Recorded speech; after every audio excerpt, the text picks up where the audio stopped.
Welcome to a football show live from the pharmacy here in East Nashville on what has turned out to be a fairly gorgeous Monday afternoon. And I will say this, these people that are inside What's wrong need to with get them? their ass fucking outside Wow. because this is beautiful. It's beautiful out here. Welcome Does to the nobody show. remembered last week when it was just dreadful? No, it's so funny you say that. Welcome to the show, football show, brought to you by Pharmacy, of course, and the Kingston Group. He is Zach Lyons. I am Braden Gall. I'm fired up Welcome today. to the show, already in progress. No, my 6-year-old daughter looked like at 7 a.m. this morning because Metro schools are back in. And she looks at me and she looks out the window. She comes downstairs and she looks at us. She goes, "Dad, there's some sunshine." Like even she knows. Yeah. It's been terrible the last It couple has. of days in Nashville. All right, so we've got a lot of stuff to get to today on the show. Holy smokes. Obviously, there's lots of stuff with the GM situation for the Tennessee Titans as Amy Adams-Strunk has a timely release of some comments about the GM search on what is normally considered Black Monday in the NFL. Coaches getting fired. Adios, Lovie Smith. Adios, Cliff Kingsbury. A few others probably soon to come. See you soon in Tuscaloosa, Cliff. I've seen a lot of Bama Twitter saying, "Pay that man anything he wants Yes, to please. come run the offense." Oh my gosh, that'd be awesome. In Tuscaloosa. Obviously, we have lots to discuss about the game. Mike Vrabel had, I think, the longest press conference of his entire career today. Yeah, it was I wasn't expecting to come on at 11:20. I thought it was coming on at 11:30. So you got 10 full extra minutes. It was 40 minutes, like right on the dot. It was very, very long and put a lot of stuff in there. Some very obvious stuff, some not so obvious stuff. So we'll have our translator here, our Coach Speak translator, Zach, over here is going to take care of that for you and tell you everything you need to know. And of course, again, the GM search is under full swing now. They're going to have interviews this week, so we'll get to that.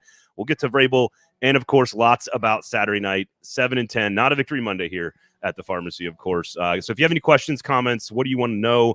What do you think that what is it that you have to say about Saturday and about the current state of affairs in the offseason as we head into what should be the most interesting and news-filled offseason maybe in modern franchise history? So get in the comment section there. Turn on all the notifications, of course, and Stoney Keeley already saying, "Get your ass effing outside, people." Braid, let me ask you a question. Just because you were talking about the future and talking about how bright it is, who would you say was the most pessimistic person probably covering the Tennessee Titans on this show?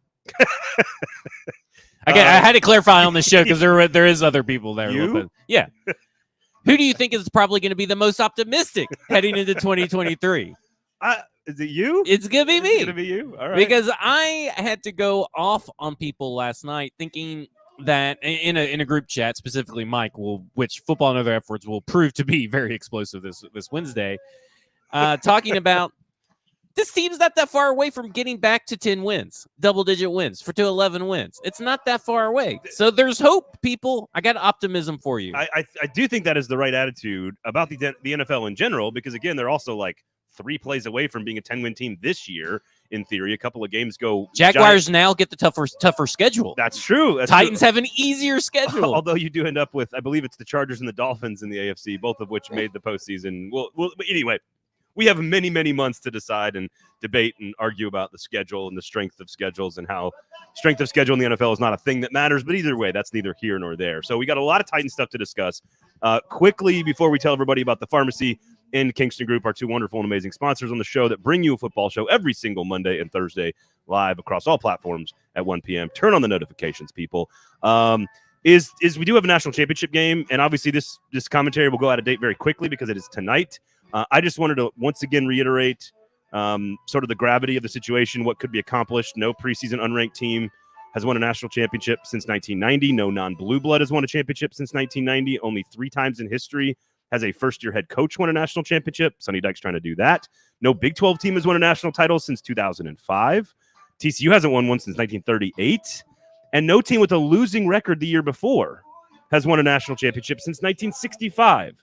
So just some history into why tonight, should TCU pull the upset, which they won't, should TCU pull the upset, the gravity and the history and sort of the unprecedented nature of what could happen tonight. So we're all frogs. All frogs. We're all frogs. I cannot get one Georgia fan to let me come over to their house and watch the game because the last time, specifically one Georgia fan, last time I did was the Alabama game at halftime where Tua came in and won the game at the very end.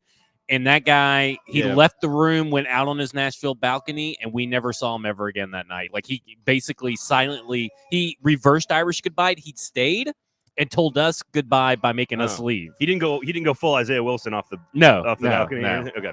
I just listen. I wouldn't invite you back after that 2017 national title either. But we're all for hypnotoads for life tonight.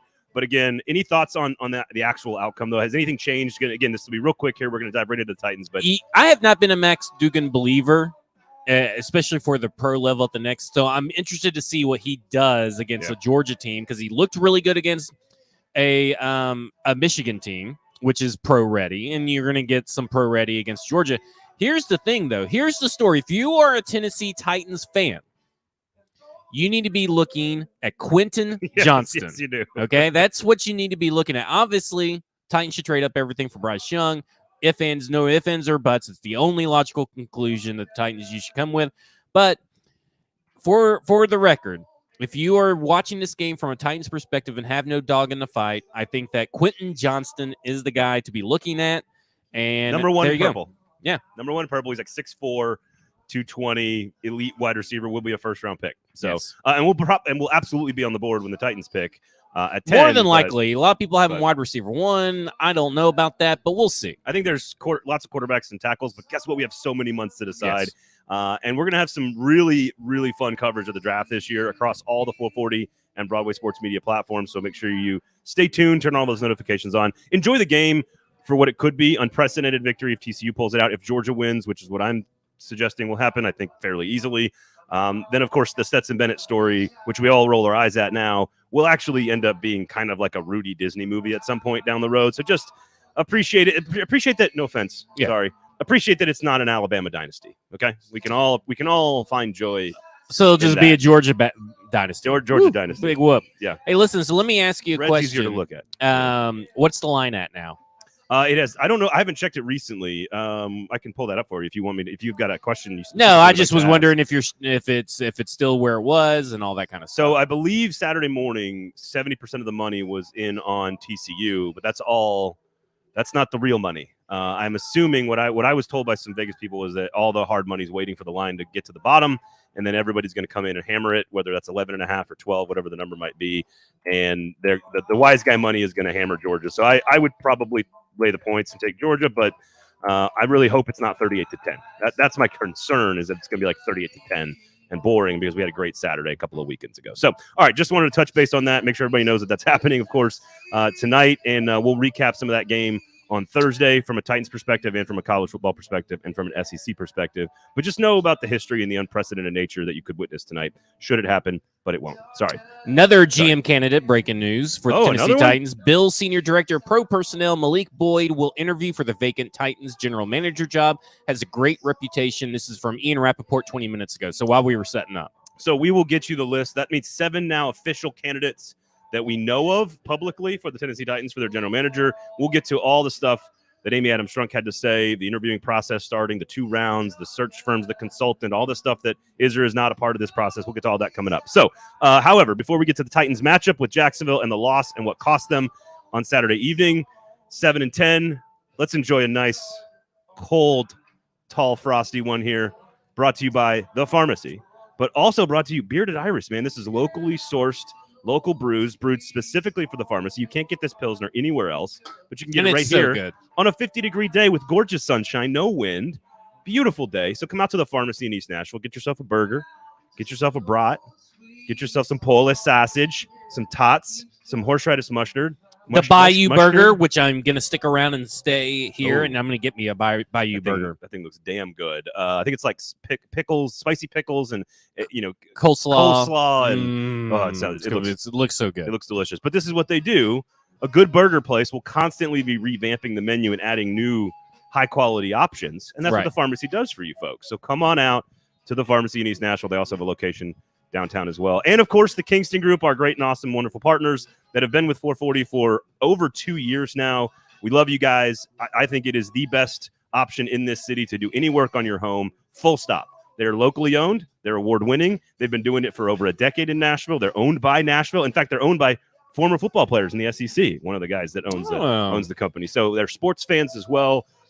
They work with a lot of local charities. They are unbelievable people, and they will absolutely treat your house like their own, and that is the key. They'll give you the whole operation from nose to tail. They'll tell you what everything costs, and they will hit their marks. They'll hit their budget. They'll hit their time, and if they don't, they'll take care of you. So like they will make sure that you have the best possible experience. BuildKG.com is the website. So that's the pharmacy. That's the Kingston Group, Broadway Sports Media, and of course all the stuff at 440 Sports as well. Really fun Fringe Element podcast, by the way, coming up tomorrow. We've got a comedian from the Well Read Comedy Tour who's a huge Georgia fan. He's going to be on the show. Corey Forrester tomorrow on Fringe Element, one of the funniest dudes on the internet, and huge Georgia fan. So he's already scheduled to come on tomorrow to recap whatever happens tonight. So we'll see. We'll see what happens tomorrow. So check out all the other pods and sign up for an insider account at Broadway Sports Media. Definitely. All right. Titans Jags. Now, you and I disagree on the fumble versus the forward pass, so we're not going to spend a lot of time debating that. I think reasonable minds can totally disagree on that. I think it's absolutely fair. I think the more important conversation, and I think we should leave them guessing as to who thinks what. Yeah, I'm with it. I think they should know probably who's. If you follow them on Twitter and you follow me on Twitter, you'll know. But I didn't say anything about it on Twitter because it was such a non-story to me. Okay. So then maybe that gives you the hint of where I land. One of us thinks it was completely and obviously a forward pass, and one of us thinks that it was completely and obviously a fumble. And I'm okay with reasonable minds disagreeing on that. I don't like that the review seemed like it took like all of 8 seconds. I know it was a little bit longer than that, but it didn't feel like they looked at it a ton. And I think it ties into two bigger stories about that game, which was the Titans' overall strategy to be incredibly conservative for the entirety of the game and Josh Dobbs not making mistakes. I think those are the only two ways that I thought they could win the game, and they had it in their hands. Oh, they gave it to him. And the two big mistakes by Josh Dobbs in the second half, and of course, no adjustments at halftime. Yeah. And that led to the Jacksonville Jaguars, who were just there waiting for the opportunity to win the game the entire time. Also, by the way, I thought made a bunch of mistakes in the red zone. Trevor Lawrence missed two big mistakes as well.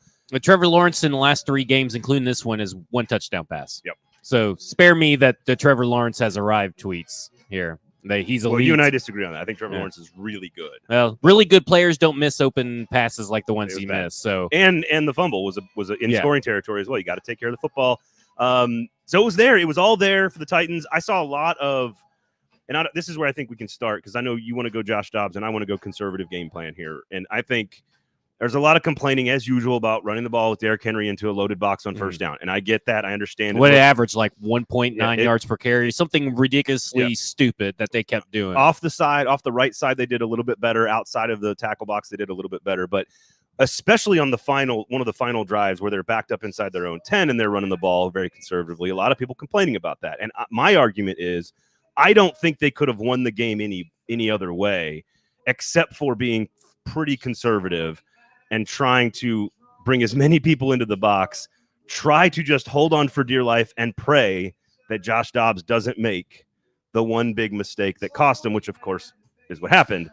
I just don't think you can win that game with a different type of game plan, if that makes sense. Well, I think that there needs to be an adjustment to your game plan and your thinking. I agree. Derrick Henry should be your featured back. But when they're crowding the box, what should you be doing? Play action passing at some point. You should be utilizing Derrick Henry in the play action passing game, which they did not do. Is again 25-something% of his dropbacks, and I think only one was on first down. I think there were 2 passes that ended the night, if I'm not mistaken, maybe 3 on first down. They had outside of the garbage time drive, or the end of the drive. He had a couple, and actually one of them was a really good play, and one of them was like a bad play. They threw early on 3rd and short though too, which I think is counterintuitive to what you should be doing. It's off trend or whatever. The problem is that they overthink it. If you cannot run Derrick Henry and sustain drives on first down like they were doing. They weren't able to do it on a consistent basis. You mix in play action passing on first down. I'm not saying it could traditional drop back passing, but you got to mix in some play action passing to get the defense to bite. On the flip side, on 2nd and 2, 3rd and 2, 4th and 2, Derrick Henry's got to be in there. There are times he wasn't even in there. I don't even think that he has to get the ball necessarily. Right. But there is no reason to take him off the field as much as they did. And they took him off the field a lot. So I'm not going to defend that part of the equation. I think some of it was that they knew he was going to have a heavy workload, and he was pretty exhausted at the end of it all. I think at the beginning, though, what I liked about the 3rd and short passing from Josh Dobbs, because they actually went to the same – they ran the little rub route with Austin Hooper on like a 3rd and 2, got the first down. I think what they were doing was trying to show Jacksonville, look, we're willing to throw the ball in run situations. We're willing to trust Josh Dobbs. Then they came back into the exact same play with Robert Woods on the other side of the field and put a little confidence and a little wind in Josh Dobbs' sails. And I actually think that's why it worked so well in the first half. But the specific drive in the fourth quarter when you're down inside your own 10, I think you have to be extremely conservative. I that didn't one I'm mind okay like the with. 2 minute 50 seconds. I think is when they got the ball back or whatever before he turned it over or before they had to punt it or whatever. There was a drive where you're right. Everybody's like, why are they playing to just run the clock out? And I'm like, well, that's what you're in the fourth quarter. They're trying to win. Yeah, they're trying to get the chance to win. The best route to that win is to drain the clock and get into a position to score a touchdown. And the best way to get into those positions to score touchdowns is typically through Derrick Henry. The problem is that Derrick Henry's just not Derrick Henry of old. You can blame the offensive line. You can blame the offensive coordinator all you want. Ultimately, at the end of the day, Derrick Henry's not breaking the runs that he used to be known to break.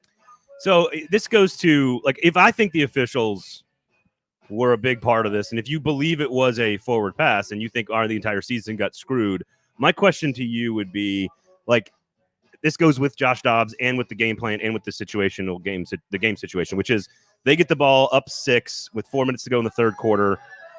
That's the interception by Dobbs way down the field on the left where they missed the crackback block. Just on a horrible throw, by the way. Terrible throw. But terrible. They did note, though, that the block on Burks probably should have. A lot of good that does you now. Right, exactly. Yeah, those notes sure are helpful. The next drive, 14 minutes in the fourth quarter, they get the ball. That's where they have a 60-yard run by Derrick Henry called back on a holding call. So that one was probably a good call in that situation. They end up punting. They get the ball back with 11 minutes to go. Then they get the ball back 2 more times.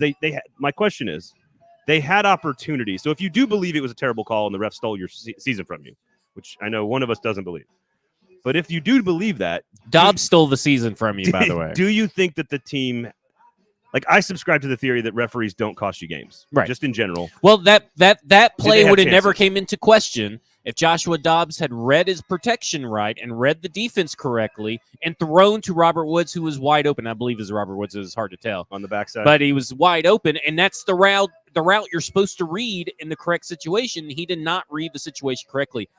Josh Dobbs did a lot of good, and he did a lot of stuff where he audibled out and everything, but he personally cost this team those wins with not reading that route right on the fumble pass, whatever you want to call it, and also checking down 10 yards short on fourth down. That one was weird. Was just fucking stupid. Yeah, that one's dumb. And people came open in NFL throws because they were running the route. Treylon Burks ran his route, so Josh Dobbs, who had protection, one of the few times he had protection, had hit Treylon Burks. You know, it's ridiculous. Josh Dobbs cost him that game. You can go on the game plan on all you want, but he cost him on the interception or the fumble, and then he cost him on that play to be able to get yards to maybe extend the play. And the interception, frankly, Treylon Burks had his man beat. Yeah. Like he was He gone. just couldn't get it there. He was gone if he gets it there to him. So I do believe now they're also not in that situation if not for Josh Dobbs' very efficient play in the first half. So but he was always at some point going to turn into a pumpkin. I totally agree, and it was sort of just like waiting. Yeah, like if Trevor Lawrence and Jacksonville just hung around long enough, they might get it. They just can outweight the Titans and get the mistake, and that's certainly what happened. I will say I liked overall, and the number one thing I noticed about the game was physicality and experience was Vrabel's card in this game. He said, "Look, this is a young team. This is a team, Jacksonville, that hasn't been in this situation. This is a playoff game for both of us. We've been in these situations. And they were shrinking in the lights. And we are going to come out and punish you on every play." And they're like Monty Rice was getting chippy, the whole deal. And I thought that was a great approach to the game. We're going to have to be super conservative. Let's get Josh Dobbs some confidence early, but let's set the tone on every play, special teams, offense, defense. We are going to be here every play, and you're going to have to beat us. Now, it turns out Josh Dobbs made a couple of mistakes, and maybe they didn't have to. But I thought it was working. I thought it was a really good game plan. I thought the coaching staff. Well, I mean, it was definitely. I think it was definitely working. There were still boneheaded play calls like the Treylon Burks spin around and throw the ball, wildly. That actually ended up being a good throw, just if he was behind the line of scrimmage, which the play call is not supposed to be that. So I don't even know why those plays being in the playbook just drive me nuts because there's no reason for them. There is no reason for that play to be that. What about Treylon Burks running a slant and then throwing it halfway across the field? Yeah. Let's design that play and let's actually hey, that stupid ass play that only works against our defense. Let's do it against the better pass defense. I will say I do like the Racing McMath play because it's who's ever going to think that Racing McMath is going to get the ball? And I think he got like 6 yards or whatever. But like they were clearly those plays are fine. The getting the balls, and because we'll talk about this later about speed, but getting the ball in your playmakers. And I know Racing McMath is technically not a playmaker, but he's fast. Getting the ball in those people's hands, they did a good job of doing that, I thought. And the problem is that they would occasionally go away from that. I mean, they targeted Chig, they targeted Traylon, they found ways to get them both the ball in creative situations. I mean, that's what you want. Maybe if they would have done that all year, they would have scored more than like 17.8 points per game or whatever it fucking is. It's ridiculous. But 28th in the NFL in scoring. Yeah, but the problem is that this team cannot just they can't be consistent on offense, and it's a maddening thing. Yeah, it did feel like, and Landon says this in the comments, it felt like the Titans outplayed the Jags all game and found a way to lose. There couldn't have been a more appropriate ending to the season for the team, and it does feel like this game is sort of like a little bit of a microcosm to the whole season, which is Derrick Henry's pretty darn good and the focal point, but not as good as he used to be. You have some offensive line issues. The defense is on. You can't run the football on them anywhere. I don't understand why the Jags even tried to run the football. And they kind of backed. I mean, at one point, Derrick Henry had like 23 carries and Travis Etienne had like 5. So it was a clear discrepancy. But having a chance in the first half, playing well in the first half, no adjustments in the second half, like you can kind of point to all the things that made this team a 7-10 team, injuries, quarterback play, whatever. Like it's all kind of there in this game. At times, I thought the game plan and Todd Downing did a great job, and at times, not so much. I was severely disappointed in the game plan by the Tennessee Titans defense, and I don't think that's getting enough talk around town right now. That I think that game plan, the lack of rushing the passer, trying to rush the passer, there was no pressure on. Trevor Lawrence. I think that's utterly ridiculous, and I know that that Mike Keith said either at halftime or leading up to this game or whatever that their game plan is to sit back and try to tip passes.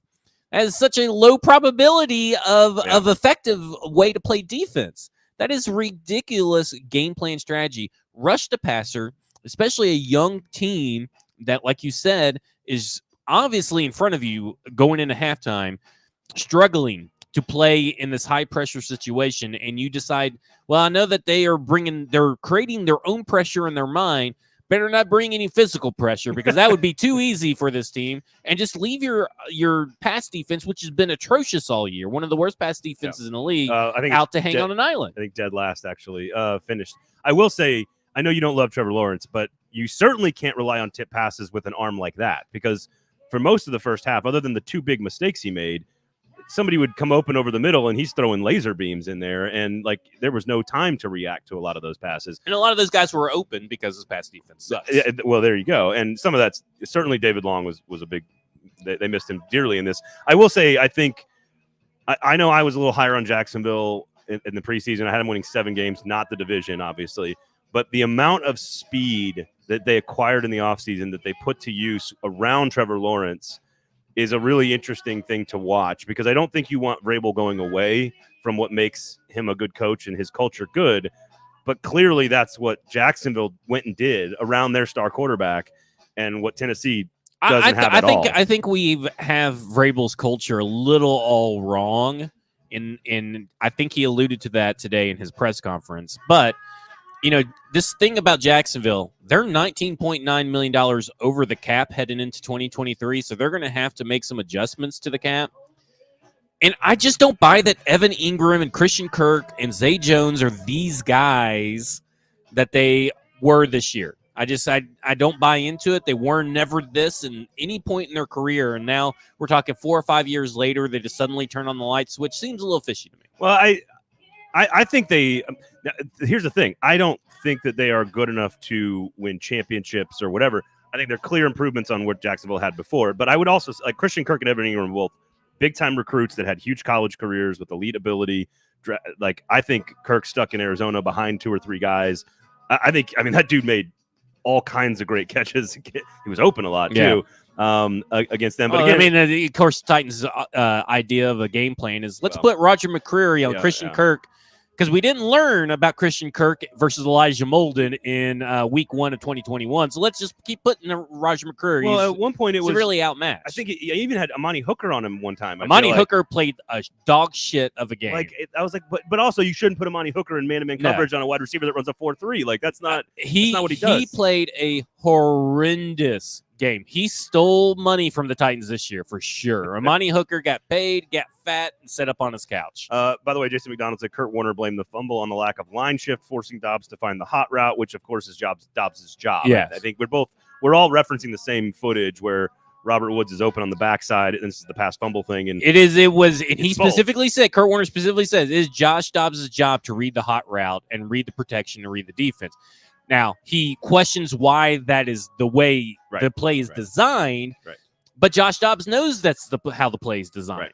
Right. So that's the key difference that you're missing there. Or hopefully does, who knows, 17 days in, if you pick up on every single one of those things. As a guy who honestly also has never been a starter in the NFL either. Like he's a professional. He's much further along in his understanding of the game than Malik Willis. But to call him a guy that just should know everything instantly 2.5 weeks into being here, I don't know. I think you got as much good out of Josh Dobbs as you could have gotten. I think you had as much good from a physicality standpoint as you could have gotten. You shut down their run. You handed the ball to Derrick Henry. You had a lead in the fourth quarter. Like it was all there. He didn't make adjustments at halftime. I mean, the Titans gave it to him. They had a chance to win the game. That's it. And everybody's like, well, they'll be in a position next year where they can trade up for Drake May or Caleb Williams. And I'm thinking, guys, they were literally just like minutes away from being 20th, not 11th. This team's going to get better. I don't know why people think that Mike Vrabel is not going to get better and be in a worse draft position than this year. That's why I say trade up for Bryce Young. If you think, listen, even if it's CJ Stroud, if you think one of those two guys is your guy, trade up to number 1 with the Bears. You were given a gift by Lovie Smith on high yesterday, who said, fuck the Texans for trying to fire me. They gave me all this shit. I'm going to go in there and I'm going to show them I'm going to take away the first round pick. If you're the Titans, you should do whatever. If you tab one of these two guys as your franchise quarterback, if they do, they should do everything they can to outbid everyone and go up there and get one of those guys, because you're going to have a long time just because Mike Vrabel is your head coach before you have the opportunity to move up again. It's no easier time than right now. I do agree to some extent that I think those are the two names. And if you feel like Bryce Young, in my opinion, and probably CJ Stroud actually, are 15-year starters in the NFL, you're probably never going to be closer to one of those guys than you are right now. And I think 15 is a little too much. I think you're looking for 10-year starters at minimum. But even if it's a 5-year starter and they suffer some career-ending injury, you still made the right move going up, because by that year 5, is he the guy or not? That's it. That's all it is. Like that's all I care about. If he's the guy, you go get him. If he's not, now again, what is the cost? It's nothing. We can debate. I mean, it's literally going to be like 2 first-round picks, 2 second-round picks, and a third round and a fourth round. Literally nothing. It's nothing. It's what the Rams gave up to get Jared Goff. And let me tell you something. Bryce Young is 10 times better than Jared Goff. Matt Stafford. No. That's what they gave up to move up to Jared Goff. To get Goff. Well, they've made all these moves to get people. I was confused. All right, so it just doesn't matter. Like, if that's your guy, take the guy. Go up and get that guy, whatever it takes to get him, because the Bears don't need him, but the Texans and Colts sure do. Yeah, and they're right there. And they're right there. Yeah. Go get them. If you tab them. I love the draft so much. It's going to be such a good offseason for Titans fans. And no, Todd Downing has not been fired yet. And he's not going to be fired. Vrabel said that today, that he's not going to be fired currently. Do we want to go into that? Yeah. Where do we want to? Do we want to start with? Let's start with Vrabel's press conference first, and then we'll get to Amy Adams, because Vrabel's answers inside the press conference kind of refer back to the comments. Well, I think we need to go the other way, because then we can allude back to the conference. This is called collaboration right here, live. Yeah, which is apparently a big thing for Amy Adams-Strunk. And let me tell all you Jon Robinson truthers out there, your general manager or your owner doesn't go and say, hey, when she's asked, what are you looking for? And she mentions a few words over and over and over. If your guy did that, if the previous guy did that, he would be here. So the assumption is that all of this clearly messaging strategy from both Vrabel and Amy Adams-Strunk It was. is about, I was not expecting that today. When I woke up, I was like, I'm okay, kind of- maybe we'll get a Todd Downing firing tweet, maybe a Craig Ackerman firing tweet, but I was not expecting an Amy Adams-Strunk press dump right there on Monday. Then for Mike Vrabel to go out and basically echo everything she said. Well, clearly very orchestrated too. By the way, again, all of it very orchestrated. I'll say the first thing I think everyone should take away from her comments, which I think is the number one most important thing in the entire article, is that Mike Vrabel will be here, the GM will be here, and they will both separately report to Amy Adams-Strunk ownership, which means it's not a chain of command. It's not Vrabel reporting to a GM reporting to ownership. It is separate. Some teams do this in the league. Some teams do it the other way. Some teams have the head coach be the GM, which is pretty rare. But there's a couple different ways to do it. This will be a true like triangle leadership structure where the two of them are equal, the GM and Vrabel, and they will both report directly to Amy Adams-Strunk, which it's very tells you, reminiscent of a San Francisco 49ers kind of deal where Kyle Shanahan and John Lynch really don't make decisions without each other. Right. But it's also not John Lynch dictating to Kyle Shanahan everything that's going to happen in his. Well, that's what I'm saying. They are simpatico on anything that they do. And then the collaboration messaging strategy, which I tend to agree with. You probably don't hit that as hard as you do in the press release or Vrabel in the press conference. If that was like if that was the best thing Jon Robinson did, you would not go out of your way to say all of this that's stuff. what we talked about in the A.J. Brown trade. Yes, people were informed about it, but there's a little bit difference between saying, hey, I'm thinking about doing something, and then saying, okay, let me get your thoughts on it. What do you guys think? Blah, blah, blah. There's a little bit different levels to collaboration. Obviously, Jon Robinson was not a very good one when you talk about everything that was said by both Amy Adams-Strunk and Mike Vrabel. Now, on the flip side, I think one of the most important things that she said was about the looking for someone that's innovative when it comes to, how they approach general managing and how they approach roster construction and evaluating players, someone that's not stuck in tradition. That is a direct shot at Jon Robinson, who specifically said, I am the analytics department in a quote, and he talked about basically he shat on analytics for like 4 or 5 minutes, talking about 1970s and stuff like that. And then you turn around and hear Mike Vrabel go in depth on all the analytics that he uses and tries to use for practice and preparation and in-game stuff.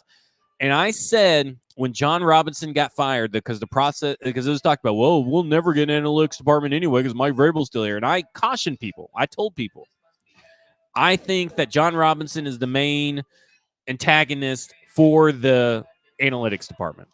And I am not saying that they're going to go in and spend all this money to analytics and all this stuff. But if you go and look at the people they're interviewing, 2 people from San Francisco, someone from Buffalo, someone from the Browns, and someone from the Bears, all heavy analytics departments. So the other news, and I tend to agree, I also have a tougher time. Like, I think there's going to be a lot of like rehashing what took place with Jon Robinson. I'm far more interested in like is what the process is now to find the replacement, and then evaluating the two of them side by side, I think is interesting. But I think the collaboration part, I think everybody knows that Jon Robinson ruled not with an iron fist, but like he ruled the roost pretty clearly, and definitely with an iron dip in his mouth. Definitely with the media, yeah, iron chaw. I think so. A couple other pieces of news that you need to know: they're not going to use a search firm. I don't think people know what a search firm actually does. I don't know if it's the same in the GM sense as it is for like. I don't think you need one. Head coaches. I think you absolutely need one for head coaches, college and pro. I don't know if you need one in the GM, but I'll. I don't think you need. I don't think you need one if you know what you're doing. I don't think you need one for the pros. Well, so here I agree with your college aspect of it that I think you do need a search firm and stuff because college coaches are so far and wide. That may be true, but I think in the NFL you know what you know. That's fair. I do think so. There's a misconception about what a search firm does. Like search firms don't sort of like, and again, I don't know if this is the case for the general managers situation. They are using a consultant, I guess. They're going to cast a quote wide net. The interviews will begin this week. They will have 2 rounds of interviews. So I'm assuming a pretty large collection of people getting a first interview and then a fairly smaller, a more narrowed down group. We'll get you the names here in just a second. And I know you and Herndon are going to spend a lot of time dissecting all the different candidates on Football and Other F Words, so make sure you're tuned into that.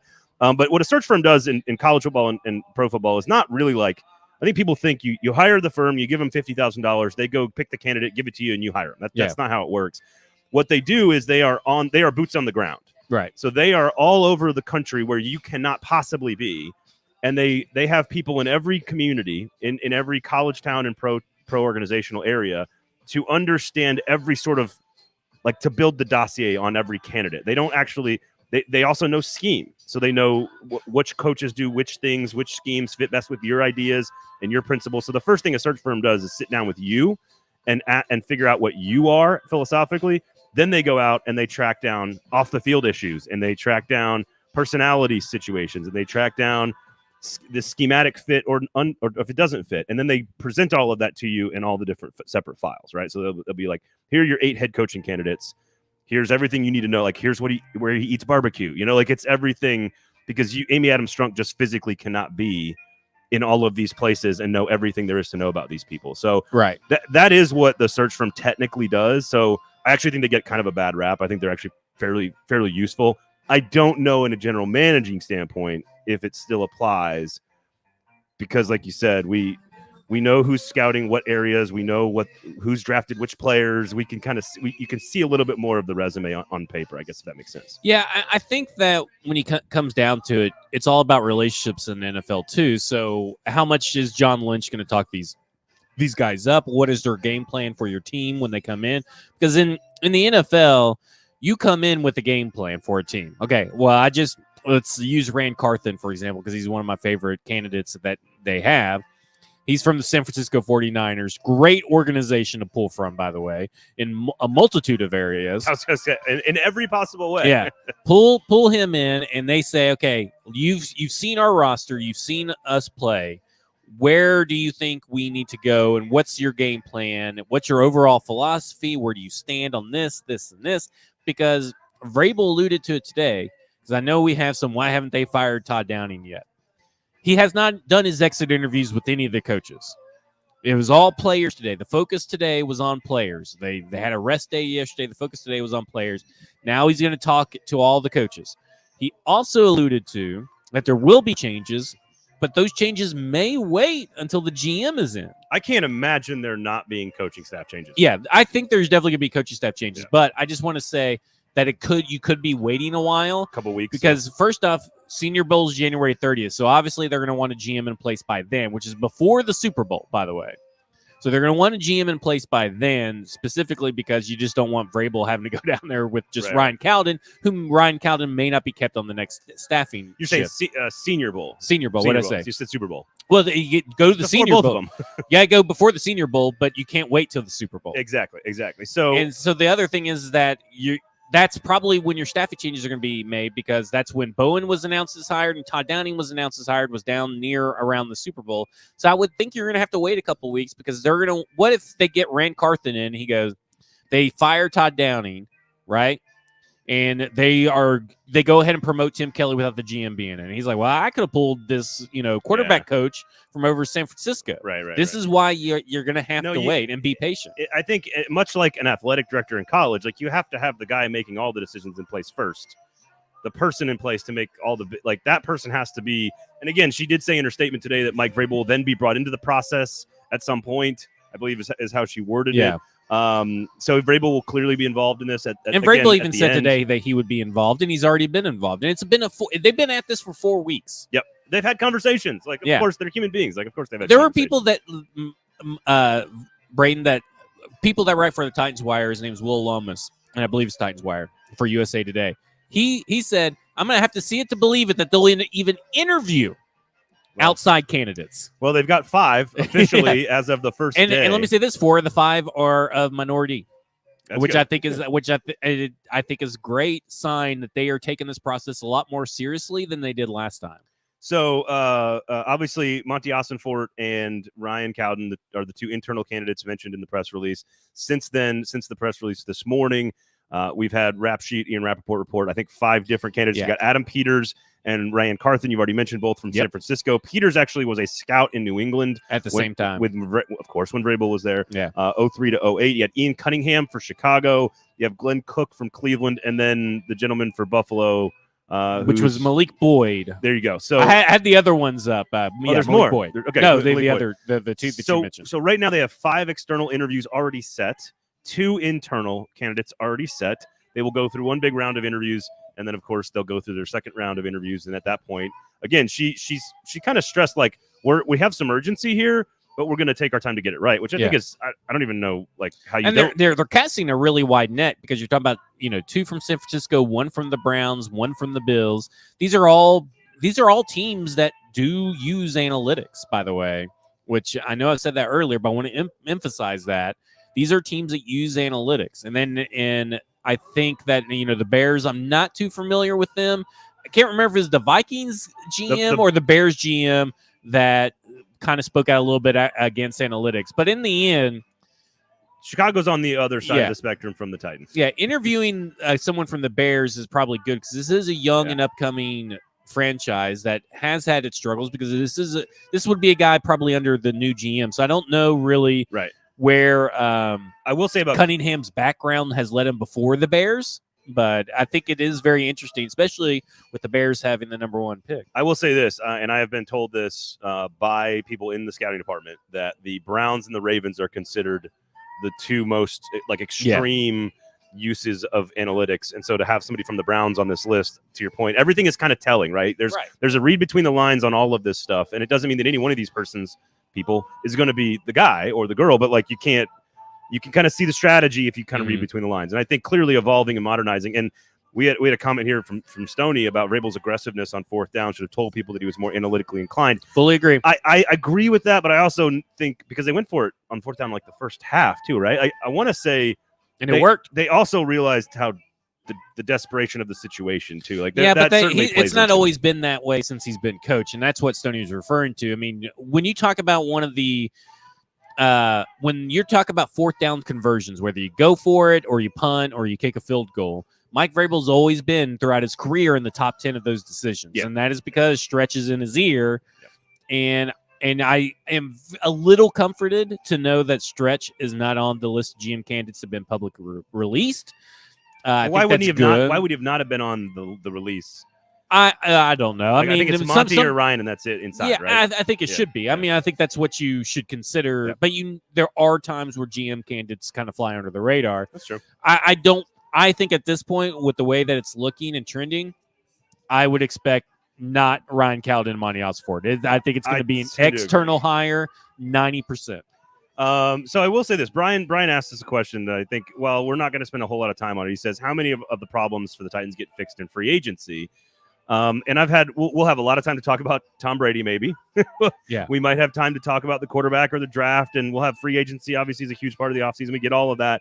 But I do believe, and I think you kind of said this all along, correct me if I'm wrong, but part of the reason Brady would even consider coming is that you can fix a thing like the offensive line in an offseason. He did it with the pass rush. Jon Robinson did it with the pass rush. He did it with the offensive line from 2015, 2016. Right. You can do it. So when you've got especially with the top 10, 12 pick, where you've got 2 or 3 offensive tackles that are all quality caliber, kid out of Northwestern and then Paris Johnson. And I mean, they've got a lot of options there with that pick. And that could be a quick fix to the offensive line. And then you bring in a free agent, and then you have Nate Davis re-signed, and then all of a sudden NPF's at right tackle, and all of a sudden Tom Brady's playing behind a better offensive line. Right. Or Derrick Henry or Tannehill. So quickly, how many problems do you think are addressed in free agency versus the draft? Like, what's the... Well, addressed and fixed are 2 different things. It's going to take 2 years to fix and solve the offensive line. Now, they can address it and improve it in one offseason. All you got to do is not be by far the worst offensive line in the NFL. And they were by far the worst offensive. This is like they were the Titans 2020 third down defense of offensive lines. I mean, it was offensive to watch this offensive line. And at the end of the day, get them to 18. Tom Brady will take care of the rest. Yeah. Tom Brady is a magician. You saw it in Tampa Bay. Tampa Bay skyrocketed towards the end of the year in pass protection, and they were putting out just as many scrubs as the Tennessee Titans were.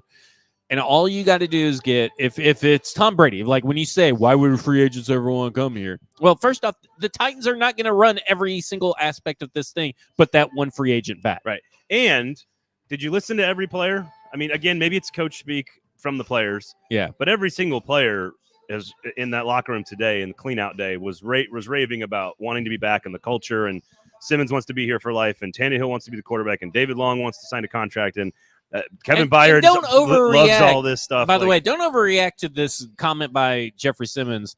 I'm not going to play on my 5th-year option, and we have our contract talks have stalled. They don't have a general manager, so of course contracts have stalled. So don't overreact. So there's a lot of stuff to get to with Vrabel. I want to take a pause because I am utterly fascinated with how this offseason is going to play out. There's so many moving parts that will dictate where this franchise goes from here on out.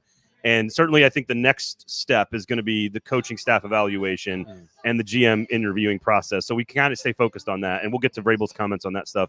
But I want to take a little interlude here. Okay. 7-10, not a great season. Certainly not what fans expected. Certainly not what the team expected after all the winning and all the playoff appearances. I do want to throw a couple of nuggets at just all right because these are moments of positivity after a 7-10 loss, losing the division, missing out on the playoffs. Brought to you by the Pharmacy and the Kingston Group. So moments of positivity brought to you by our great and wonderful and amazing local sponsors. How about this?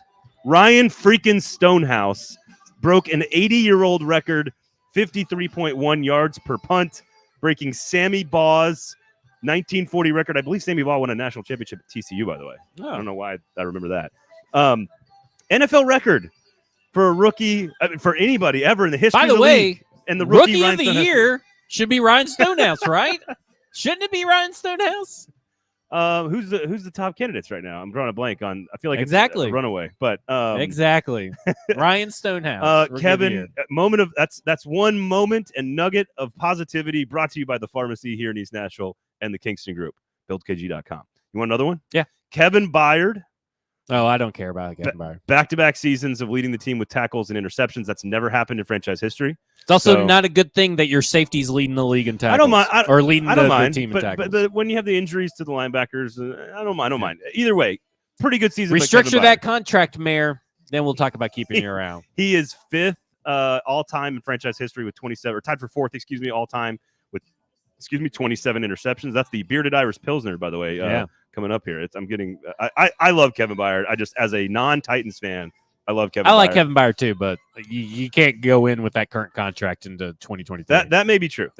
But either way, tied for 4th now all-time in franchise history. How about this? Derrick Henry, the 1,538 yards, 6th all-time in Titans history, now owns the 1st, 5th, and 6th best rushing seasons in franchise history. It was his 2nd best all-purpose season from scrimmage, his most receiving yards ever as a Titan, almost 400 yards receiving. He broke every touchdown record in the record book, 78 rushing all-time, 81 total touchdowns, number 1 all-time. If he plays next season here, there is an outside chance, I think he needs like 1,700 yards to break Eddie George's franchise rushing record. So he does need to come back to probably make a run at that. But again, just some nuggets of positivity. Derrick Henry, even if he's not as good, still the 6th best rushing season in franchise history. And what did he finish? 2nd in the NFL, I think, in rushing, over 1,500 yards. Just another pretty good year from a guy who, even if he was half a step slower, nuggets of positivity here. Okay, I'm just trying to. I know you're not big into all this historical stuff. It's just all. I like it. It's just all I like little paper medals that you pin on your kindergartner. I love Football Reference, and I love record books and all this stupid stuff. It's how I learned to do math on the back of a baseball card. So I love this stuff.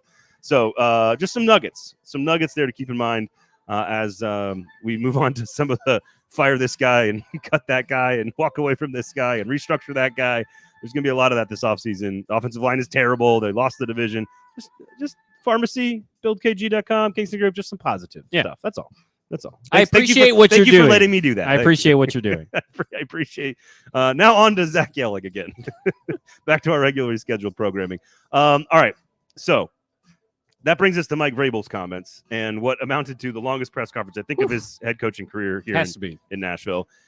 I texted you. I think I texted you as soon as it was over, and I was like, that was a lot of shit. Where do you want to start? I think first off, we need to talk about the stuff he corroborated with Amy Adams-Strunk, which is specifically collaborating. Yep. And he talked about how important collaboration is. And he talked about essentially that his love of analytics that he uses. And he uses it a lot. He uses it in injuries, gameplay, and all that. And I think those are important because those are the two most important things that you need to take away from Amy Adams-Strunk comment And now you have evidence that backs that up that, hey, brighter tomorrow, because we're going to have a GM that comes in here that believes in collaboration and that believes in making sure that they are at the forefront of making decisions for this roster and when they go in the draft. So I think the injury stuff, I mean, obviously he was asked about Todd Downing. He was asked about Derrick Henry. He was asked about the quarterback situation. He was asked about all this stuff. But the injuries, No staffer is safe but Shane Bowen. If you want my that's- opinion, besides Shane Bowen and Jim Schwartz, no staffer is safe. And I think I would go maybe O'Hara. I think he's probably in good shape. Yeah, I think it'd be probably good. I mean, to your point, I wouldn't be surprised at anything almost, Yeah. other than a couple names like you've already mentioned. But the injury stuff was a big chunk of the long time that they spent was trying to figure out and have him explain to people why these things have happened. And I'll disagree a tiny bit. I don't think I learned anything new. Like, I knew he tracked GPS. We knew they tracked they added the regen days in training camp since the beginning of his tenure here. We knew that the 90% mark is this thing where he wants everybody to be at 90% at all times, so that it's not a 22%, 100% on game day or whatever. He's mentioned a lot of that stuff before. Some of it he has. I've never heard of the Regen Day tracking speed, tracking that. I know they track stuff, but he got into the minute details. That of may be it. true. The details of it, and I think the details are what, especially in a press conference that is the season-ending press conference. Most of your fans are probably not tuning in to the press conferences you're referencing, but they're tuning into this one. That's true. I will say the regen days, the regeneration days that he said, he was asked basically, have you done anything differently that over these 2 years that could lead to some of the things that have happened? And we'll get to the shots at the players. But I do think when you look at the only thing he's actually done differently, according to him, is he's actually taken it easier on the team in camp. That's what a regeneration day is, right? Like, he's just taking it slightly easier on his players during training camp this year and the year before than he did when he first got here. So in theory, the only thing he's really changed is making it a little bit easier on his team, not harder. If you're going to use that as an argument, hey, they practice too hard or they push them too hard or that's why they get injured, it seems like he's actually gone the other direction. Right. So, And I think the blister calluses thing is a big. That was so weird. It's a weird way to put it, but I think it's a big overarching theme that continues on from the 8 a.m. to 4 p.m. guys. Because I talked about, guys like Christian Fulton, these guys, Bud Dupree, Zach Cunningham, these guys that kind of stay injured and they linger through injured. That to me tells you right there that you're on track if you think the 8 a.m. to 4 p.m. guys are heavily involved are also the guys that constantly stay injured. Kind of leads me to believe to connect the dots. So I was wondering where he was going with that when I first heard it. Do you want to be a callus or a blister? And I thought at first he was going to allude to certain like injuries. Yeah. That like, all right, this injury you have to push through because it needs to become a callus. This injury is a blister, so you have to take care of it like a blister. Like, I thought he was going to do something like that. But then he used the phrase, "Do you want to be a blister?" And I was like, "Whoa, wait a second." People are choosing to. That's a different phrase. Basically, not fight through injuries is pretty much what I took from this. Is that people are taking these, I would say, for lack of a better term, wimpy injuries that other players tend to play through, and they're not wanting to play through, and they're not wanting to build calluses to get out there, and they want to take the easy way out when it comes to recovery. What'd you make about? So you're saying, because I think he said, And there's another GM candidate too. Okay, by the way. Just a second. David Long and Christian Fulton, he said specifically, and then he mentioned Kevin Byard and said he knocked on wood and did the whole thing. Yeah. He called with the soft tissue issues, and he said that basically, these are reoccurring issues for these guys. What did you make of that? I would not put David Long in the 8-4 category. Like, he doesn't strike me as that kind of he is player. a guy that lingers on that injury report when he's on there. This hamstring issue cannot be as severe as what David Long is letting it out to be, is what I got from that. If you're mentioning it, it's either David Long's not doing the extra effort that it takes to get back from injury, or it's not as bad as what you want. Either or, it's bad. Is there a chance that it's just those are the two names that have been injured a lot this year, and he just happened to point out the facts? It could be, but they've also been the two that have had lingering issues all season or through multiple seasons. Can we do a quick little game, a little exercise here? Sure. So we got another candidate for you guys here coming up in just a second, but there's a list of names I have here, and I want you to tell me if you think they're in the 8-4 category. Okay. Pure speculation on our part, of Yeah. course. But I got a list of guys, and a lot of these names are names that are going to be on the top of the list of decisions that whoever's hired and Vrabel and the team is going to have to decide something on. Okay. Whether re-sign, restructure, or cut, right? Yeah. These are all bigger names on the team. 8-4 guy or not. That's the new game show here on a football show. Brought to you by Pharmacy and Kingston Group. Ryan Tannehill. No. Derrick Henry. No. Taylor Lewan. Yes. Okay, check. Nate Davis. I tend to lean yes. Okay.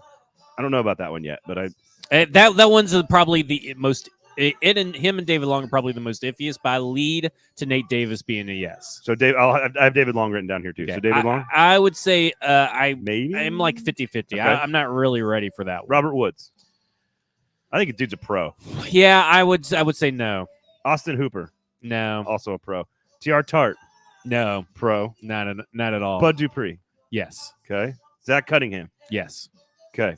So Lewan, Davis, Long, Cunningham, Dupree are the 5 you said could be 8-4 guys in your opinion. Most of those are going to be How many of gone. those 5 are back?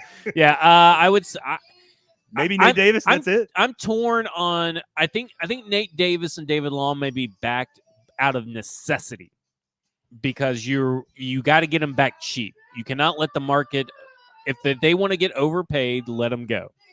Because at this point, a best ability for this team going forward is availability. And these guys, both of these guys have proved in their own way, they cannot stay available. They cannot be trusted to be available 17-game stretch plus playoffs.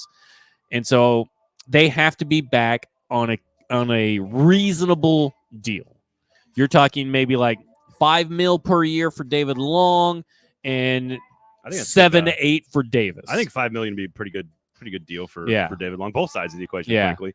T.R. Tart, of course, with new Drew representation. Rosenhaus. This guy, That's not good. T.R. Tart, he knows how to play the game. He does. A couple other notes here, real quickly. Jeffrey Simmons, no surgery for him in the offseason. David, again, all these other guys. I thought the Willis Dobbs stuff, I think, was it was fine. I didn't really make much of it in the locker room. No, I didn't know. either. So what else from Vrabel do you want to get to? Because there's we're already an hour in here. Well, just real quick, I think speed is a big issue here, or a big, not issue, but I think it's a big topic. This guy said, Mike Vrabel has said that he wants the fastest roster in the NFL, and he wants the fastest players. Jon Robinson does not draft fast players. He's never drafted a fast wide receiver outside of Racey McMath in the 6th round. AJ's pretty fast, but he wasn't fast testing. Okay, you got it. There's a difference between fast as a rookie and fast as a pro later on down the line, and he wants fast. I think you're going to see. I think that's a good sign for David Long's long-term viability. I think he will get to stick around, but he's got to be reasonable on his pricing. But this team's going to get fast. I don't think the corners are fast enough. I don't think the wide receivers are fast enough, and quite frankly, the running back may not be fast enough for a long time. I think you're right, especially coming off a game against Jacksonville. He mentioned speed much. I mean, the speed for Jacksonville on offense was just so obvious. It was just so. Again, you may not love all those players; they may not be championship caliber players, but they are fast as hell. Yeah, all those guys. Evan Ingram is not really a tight end. He's just a fast, big guy. Yeah. That's ugly haircut, by the way. Him and Zay Jones have the ugliest haircuts I've ever seen. So I think speed. I'm with you on speed because I think, again, juxtaposed against Jacksonville on Saturday, which is pretty obvious that was just a fast. Well, I think it's just also a nice juxtaposition of what you saw Jon Robinson draft. Jon Robinson. So it's so interesting, though, because on defense, and maybe it doesn't apply on defense. Maybe that he wants the fastest offense, and then maybe corners is maybe valid here. But it feels like a lot of guys that they draft are such Vrabel. Like Elijah Molden is such a Vrabel guy, it feels like.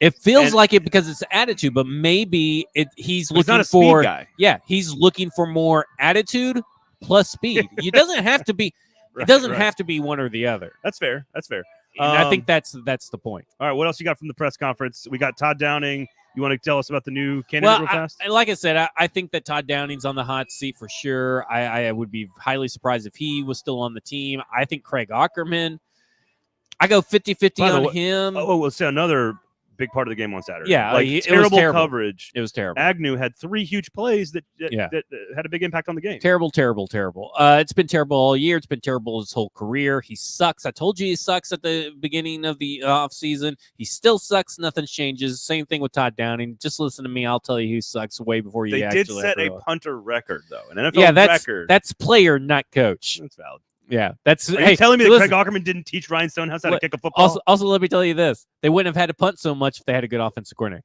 So, I will. It all comes back. Back to Todd Downing. At this point, guys, just settle in. It's going to be a fun offseason. So much fun. And they've just announced, and this is a really big interview too, because the Cardinals are probably leading towards Adrian Wilson at this point.